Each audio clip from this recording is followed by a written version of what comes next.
Naomi lived in Bethlehem with her husband and 2 sons until a famine came. Because there was no food, the family moved to Moab. While they were in the new country, Naomi's sons married Moabite women named Orpah and Ruth. Soon, some terrible things happened. First, Naomi's husband died. Then her 2 sons died. Naomi, Ruth, and Orpah were all alone. The 3 women decided to go to Bethlehem. Along the way, Naomi urged her daughters-in-law to go back to their parents. Orpah decided to go to her home, but Ruth stayed with Naomi. Ruth insisted, "Where you go, I will go. Your people will be my people, and your God will be my God." Ruth and Naomi returned to Bethlehem at harvest time. The women had no way to earn money for food, so Ruth asked permission to gather grain that was left in the fields by the harvesters. When Naomi agreed, Ruth went to a field belonging to a man named Boaz, one of Naomi's relatives. Each day she worked in Boaz's field. Boaz noticed how hard Ruth was working in the field. "Whose young woman is that?" he asked.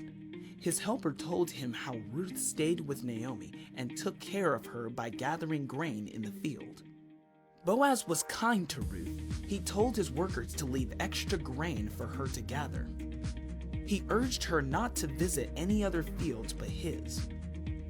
Boaz told Ruth, "I have heard what you have done for your mother-in-law. May God reward you for what you have done." Naomi was proud of Ruth. Ruth was kind to Naomi and took care of her. Naomi's friends told Naomi, "Ruth is better to you than 7 sons." In time, Boaz and Ruth were married, and they had a son named Obed. Obed grew up and was the father of Jesse and the grandfather of King David. Obed was also an ancestor of Jesus.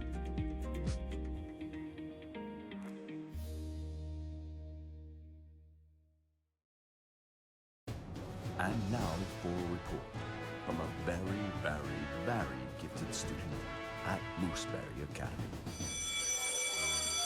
My speech today is about family, specifically siblings, or whatever.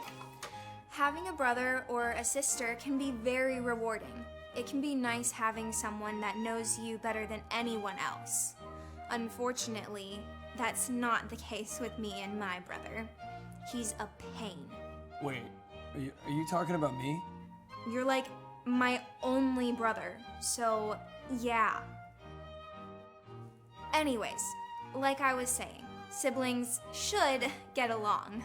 They should, look out for each other. They should ask before they use your expensive multi-fiber blouse as a mop.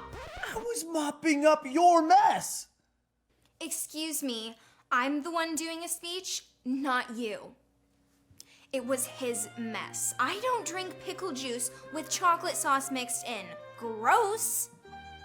And I only knocked it off the counter because he put his glass on my plate. See? You knocked it off the counter, not me. Ugh. Anyways, as I was saying, having a sibling can be very rewarding. I wouldn't know personally, but that's what I've heard. As a matter of fact, being a sibling could be a gift from God. If your brother could only understand that God's plan is for families to live together and get along. I was just trying to be a good brother. By destroying my blouse? When you clean up your gross concoctions with my expensive top, it's clear you don't care about getting along. And I know, no family is perfect, no matter what they may look like on the outside. But some of us are just a little more perfect than others. In conclusion, I wish my annoying, thoughtless brother would realize that if he treated me better, he would actually be honoring God. Thank you. You know you're being pretty nasty to him too, right? It was my favorite blouse!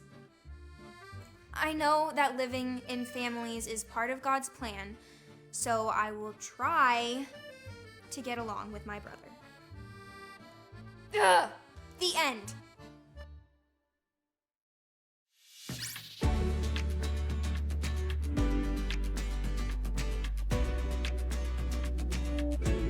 It's time to love. It's time to share. It's time to forgive. It's time to care. Whoa. Tick tock, it's family time. Tick tock, let's talk about families. Tick tock, it's family time. God has a plan for families. God has a plan for family time.